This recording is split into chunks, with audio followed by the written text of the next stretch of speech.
Espero que hayan tenido un buen trabajo colaborativo con sus compañeros. Vamos a pasar ahora a la etapa de las resoluciones. Vale la pena destacar que en ciencias sociales no tenemos respuestas siempre 100% acertadas o 100% acabadas o cuál es la respuesta correcta.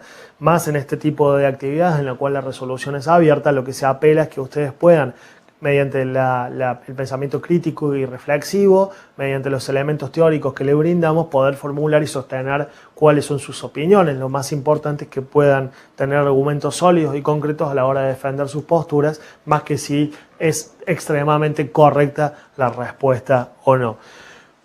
Pasando ya a lo que son entonces las resoluciones, hecha esta aclaración, la primera nos planteaba desde el punto de vista conceptual qué se entiende por deterioro de los términos de intercambio. Nosotros habíamos visto que durante toda la historia, o por lo menos desde la modernidad de la economía, desde cuando los países latinoamericanos empiezan a independizarse e insertarse al sistema de la economía internacional, el término justamente del intercambio siempre había sido materias primas por bienes manufacturados, es decir, nosotros como países latinoamericanos producíamos bienes primarios, bienes agrícolas, materias primas, que eran enviados a las potencias industriales, Inglaterra, Alemania, Francia, etcétera, y que desde estas potencias industriales se nos vendía a nosotros una determinada cantidad de bienes manufacturados que eran los que necesitábamos. Obviamente esto en algún punto empezó a hacer ruido, sobre todo luego desde la Primera Guerra Mundial, desde el fin de la Primera Guerra Mundial. Un dato en particular, sobre finales del siglo XIX y principios del XX, justo antes de la Primera Guerra Mundial, Inglaterra compraba el 90% de su carne a Argentina y Argentina compraba casi el 90% de los bienes industriales a Gran Bretaña, por lo cual los términos del intercambio eran estrechos, era una relación de dependencia mutua en esos términos. La Primera Guerra Mundial va a cambiar esto, en los cuales los países, sobre todo los países centrales, se dan cuenta que no pueden depender 100% de un país extranjero porque, sobre todo en lo que son alimentos y materias primas, porque una guerra como la que ocurría provocaba que, bueno, se quedaran sin alimentos, se quedaran sin materias primas para hacer funcionar sus fábricas, con lo cual en una situación de guerra era extremadamente complicado y difícil poder llevar adelante la guerra sin elementos o insumos básicos. Entonces los países empiezan, sobre todo las potencias industriales, empiezan a equilibrar su mercado interno, empezando a producir materias primas esos también, obviamente en una mucha menor medida de lo que hacían los países, sobre todo latinoamericanos, pero esta empieza a hacer que los precios, sobre todo de los bienes que producían los países latinoamericanos, empezaran a caer. Esto es recolectado por Prebisch y él empieza a estudiar, bueno, por qué entonces de una manera sistemática y permanente en el tiempo, los países latinoamericanos estaban casi condenados a lo que era el subdesarrollo y el atraso, si dentro de todo el sistema internacional ellos eran cada vez más productivos, es decir, cada vez se producían más bienes dentro de la región, porque entonces los países siempre estaban más o menos en las mismas condiciones y nunca avanzaban y nunca llegaban a desarrollarse. Entonces Prebisch va a ver que lo que hay es una caída permanente del precio, la comparación de precios, por eso los términos del intercambio, los términos en los cuales se intercambiaba una mercadería por otra. Entonces esos precios, al ser crecientes los de los bienes manufacturados y decrecientes los de los bienes primarios agrícolas, entonces se necesitaba cada vez más de bienes agrícolas para poder comprar la misma cantidad de bienes industriales. Esto redundaba en un entonces deterioro permanente de los términos de intercambio y era lo que decía Prebisch una de las condiciones mediante la cual los países latinoamericanos quedaban siempre atrasados o con muchas dificultades para crecer y desarrollarse. ¿Cuál es la solución que planteó Raúl Prebisch a esta situación de atraso permanente? Bueno, un rol mucho más activo y mucho más fuerte, con mucha más presencia del Estado, con el objetivo de poder industrializar el país.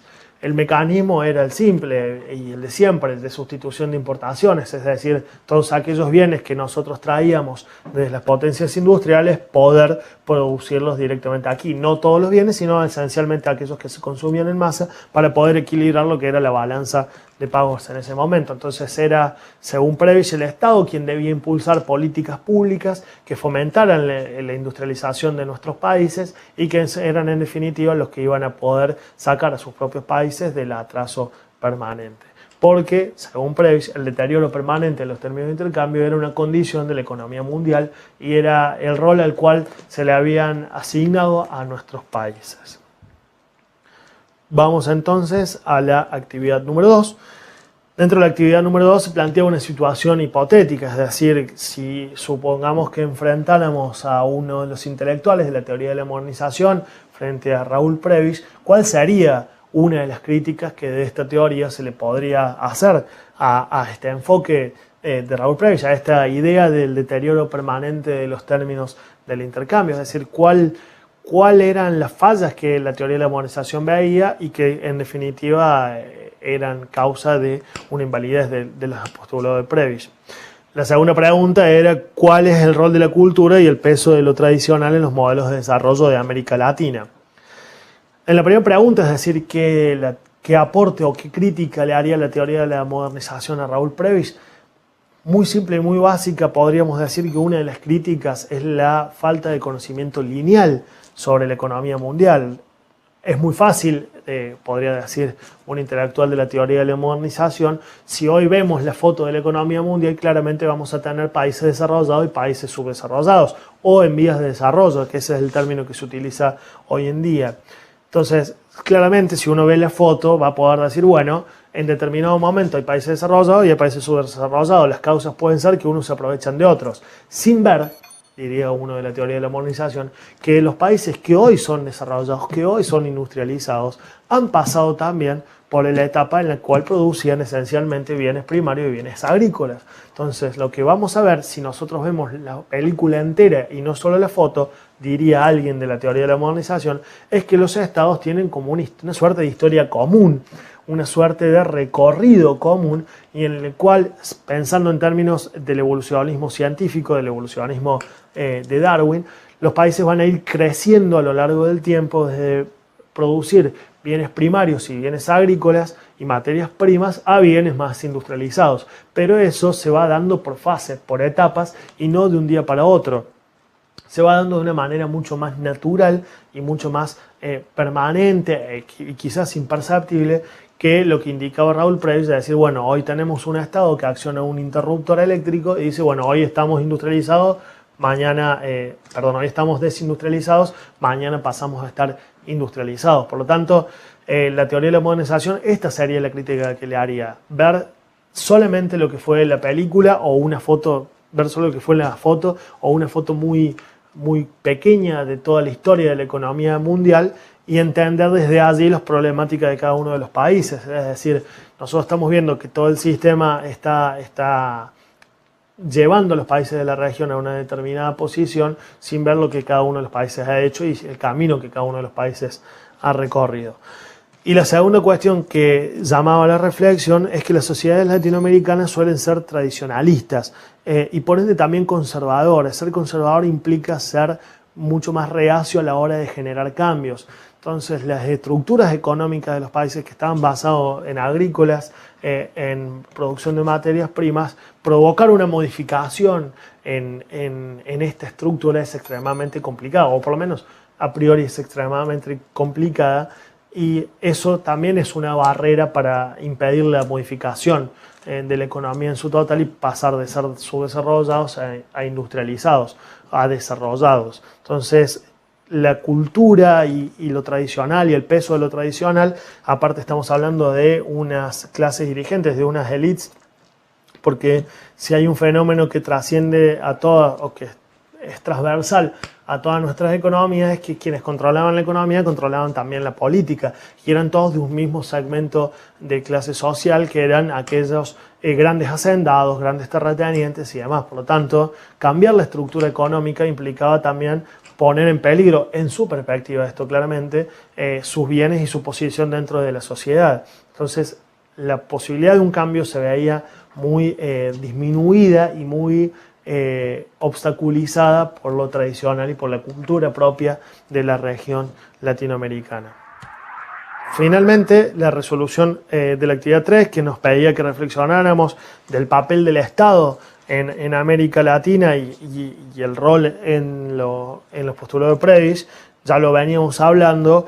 Previs hablaba de que era el Estado el principal motor de la industrialización en la región, es decir, no se podía industrializar nuestros estados sin una presencia fuerte del Estado. Esto tomando sobre todo el abordaje de Keynes luego de la Primera Guerra Mundial y en el periodo entre guerras para recuperar la economía, sobre todo la economía americana. Allí vamos a tener a elementos como el presidente Franklin Roosevelt y su New Deal, su nuevo pacto, en el cual el Estado empieza a ser protagonista de las políticas públicas y de la reactivación de la economía. De toda esta teoría se nutre Raúl Prebisch y plantea la necesidad de un Estado que fomente, que sea el protagonista activo, actor activo dentro del proceso de industrialización, a través de línea de crédito, asignando recursos, es decir, siendo el reemplazo del mercado para poder asignar los recursos de una manera eficiente y que este mismo Estado sea el promotor de la industrialización, lleve la bandera, no sea el sector privado, sino el propio Estado el que fomente, para luego obviamente dejar la actividad privada liderando el proceso general de industrialización. Entonces, si pensamos el rol del Estado dentro del proceso de industrialización, para Prebisch tiene un rol clave, es decir, es el Estado el que tiene que estar presente fomentando este proceso.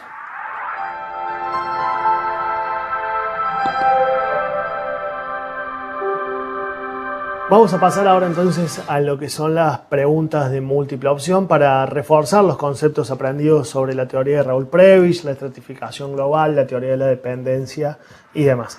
La primera pregunta nos va a decir, uno de los hechos centrales que impulsó las reflexiones de Prebisch fue la crisis de 1929. ¿Por qué fue así? Un poco de historia. Vamos a ver que la crisis de 1929 estalla en Estados Unidos, en la bolsa de Nueva York, con el Jueves Negro, y luego rápidamente por la ya interconectada economía internacional que había para la época, se va esparciendo hacia todos los países, provocando una crisis económica de magnitudes nunca antes vista. La destrucción económica fue realmente muy grande, Europa le costó mucho tiempo, de hecho, muchos de los fenómenos que sucedieron después, entre ellos la Segunda Guerra Mundial, fueron hijos de esta gran crisis de 1929. Entonces, ¿por qué fue esta crisis de 1929 uno de los disparadores de la reflexión de Raúl Prebisch? Vamos a empezar obviamente por la respuesta incorrecta para ir reflexionando sobre por qué esto no era así y llegar así entonces a las respuestas correctas. La letra B nos va a decir que porque antes de la crisis, América Latina crecía importando materias primas y después de la crisis la demanda de tecnología cayó. Esto puso fin al modelo de ISI, es decir, industrialización por sustitución de importaciones. Claramente esto no ocurrió, la demanda de tecnología no cayó, de hecho es algo que ha sido comprobable y lo podemos ver a diario. La tecnología es lo único que permite a los países continuar creciendo de manera permanente, con lo cual la demanda de bienes tecnológicos cada vez es mayor. Por lo tanto, si bien es cierto que América Latina crecía importando materias primas, no es cierto que las demandas por tecnología habían caído. De hecho, lo que postulaba Prebisch era que justamente a cada vez mayor cantidad de materias primas para comprar la misma cantidad de tecnología.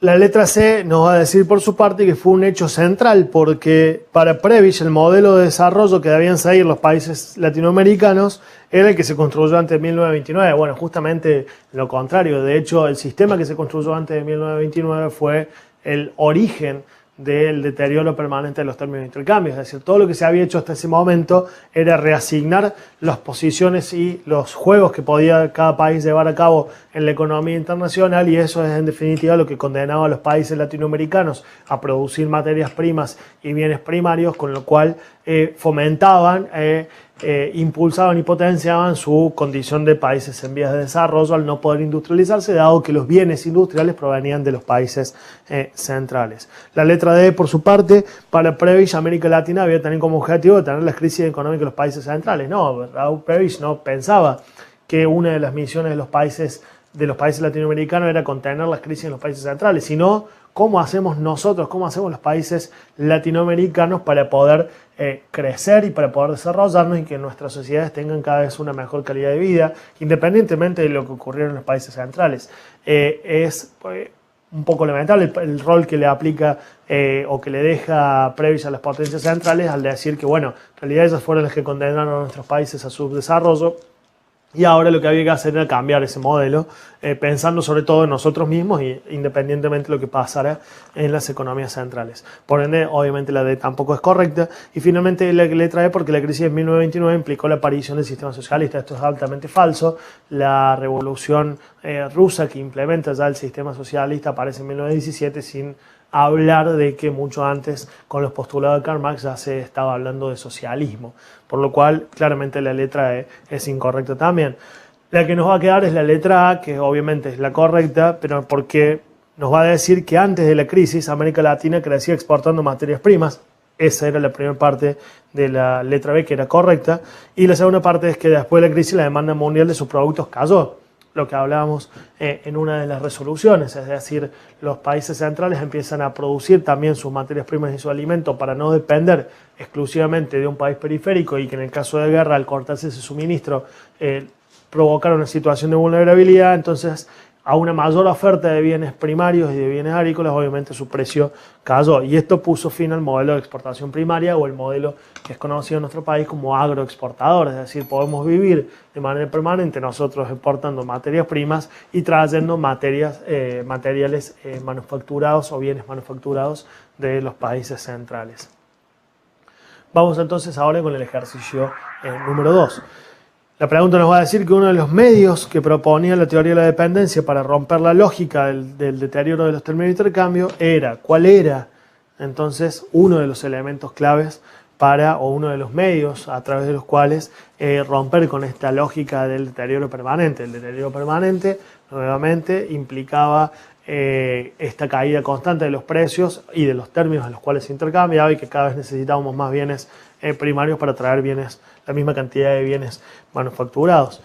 Vamos con las incorrectas. La letra B va a decir a través de la industrialización, pero el Estado nunca ha podido cumplir un rol clave. Para Prebisch, ya lo hemos discutido, era el actor principal, la vedette del proceso de industrialización era el Estado. Era el Estado el que debía promover el proceso de industrialización. Por lo tanto, la B es incorrecta.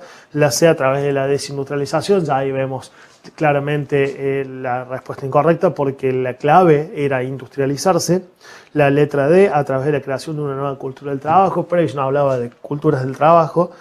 La letra E, la creación de instituciones fuertes que respetaran las leyes del comercio internacional. Bueno, justamente lo contrario. Las leyes hasta ese momento del comercio internacional lo que habían hecho era reforzar la condición subdesarrollada de nuestros países. Por lo tanto, la letra A, que es la que queda la correcta, es a través del proceso de industrialización donde el Estado cumplía un rol clave. Vamos a pasar finalmente al ejercicio 3. La pregunta que se plantea aquí dice, bueno, los nuevos estudios sobre los ciclos económicos implicaron algunas correcciones a la teoría de la dependencia, de las teorías y a los postulados de Prebisch. ¿Por qué esto fue así? ¿Por qué ocurrió de esta manera?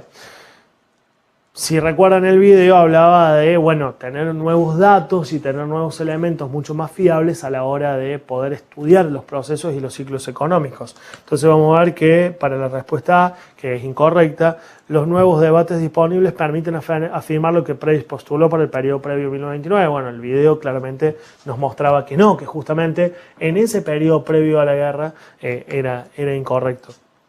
Los nuevos datos disponibles, que es la letra B, permiten confirmar lo que Prebisch postuló para el periodo previo a 1929, sin embargo refutan lo que ocurrió en el periodo posterior. Bueno, esto claramente no ocurre así porque el periodo posterior es el periodo de Prebisch y es el que él analiza de manera presencial y que vive este periodo y desde donde empieza a estudiar su teoría. La letra D, que dice a partir de los datos de mejor calidad, podemos decir que Prebisch se equivocó en todas las previsiones, en todos los momentos históricos, sin embargo eso invalida su teoría. Bueno, no. Claramente lo que vamos a ver es que si bien hay una corrección, todo lo que el video nos mostraba, que si bien había una corrección a los postulados en determinados periodos históricos, la teoría en general era correcta. La letra E va a decir que a partir de la disponibilidad de las nuevas tecnologías podemos proyectar escenarios futuros y eso confirma que Prebisch tenía razón. Sin embargo, esas proyecciones solo sirven para el futuro, no nos permite estudiar lo que pasó antes de 1929. Esto es incorrecto también porque otro de los elementos que nos mostraba el video era que si bien en una de las partes de la historia Prebisch estaba equivocado porque había saltos y había mejoras en los términos de intercambio, en la película en general desde antes de la Primera Guerra Mundial hasta nuestros días, en términos relativos, los términos de intercambio habían caído para todo ese periodo. Por lo tanto, la única que nos queda como correcta entonces es la letra C, porque a partir de la disponibilidad de datos de mejor calidad se pudo estudiar con mayor precisión lo que ocurrió con los ciclos económicos previos a la crisis económica de 1929. En función de esto, los análisis previos sobre el periodo anterior de 1929 no eran del todo acertados, que es distinto a decir que eran incorrectos. No eran del todo acertados porque en algunos determinados periodos los términos de intercambio habían mejorado, pero en la gran película, en todo el escenario y en toda la línea de tiempo de antes de la guerra hasta nuestros días, los términos de intercambio habían caído.